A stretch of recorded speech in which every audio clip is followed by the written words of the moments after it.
ఇబ్బంది పడతారు. ఎందుకు పడరండి? ఎందుకు పడరు అనుకుంటున్నారు మీరు? నేను ఎవరిని ఇబ్బంది పెట్టదని నేను చెప్పినానా? అధికారంలోకి వస్తే మీ తోలు తీస్తానని చెప్పినా కదా, మరి ఎందుకు తీయను? మంచితనం చూపిస్తారు అనుకుంటున్నారా? మీ దగ్గర ఎంతమంది మీరు తప్పుడు కేసులు పెట్టలే, మీరు ఎంతమంది జీవితాలతో మీరు ఆడుకోలేదు. మిమ్మల్ని వదిలేస్తారని ఎందుకు అనుకుంటున్నారు మీరు? ఒక్కొక్కరికి లెక్క చెప్తా అని చెప్పినా చెప్పి తీరుతా. నేను ఎవరి మీద నేను ఇది చేయను, నేను అన్ని మంచి పద్ధతిలో పోతాను, నేను చాలా మంచిదాన్ని దయచేసి అనుకోకండి. మీరు తప్పు చేసింటే భయపడండి, తప్పు చేయకపోతే ప్రశాంతంగా ఉండండి. డెఫినెట్ గా నాకు రెడ్ బుక్ ఉంది.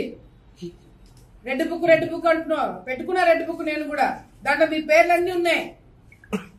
నా వల్ల నేను ఓపెన్ గా ప్రెస్ ముందర చెప్తున్నా, నా వల్ల 100 మంది లిస్ట్ రాసి పెట్టుకున్నా. ఇంకా 2-3 పాపమని తీసేస్తున్నాను కానీ 100 మంది నా వల్ల ఇబ్బంది పడబోతున్నారు.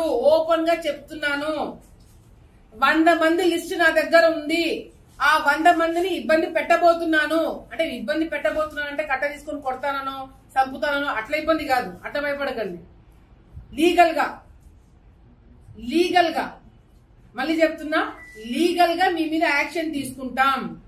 మీరు చేసిన అరాచకాలు బయట పెట్టి ఆధారాలు నిరూపించి మరి మీ మీద కేసులు పెట్టిస్తాను. మిమ్మల్ని వదిలిపెట్టము.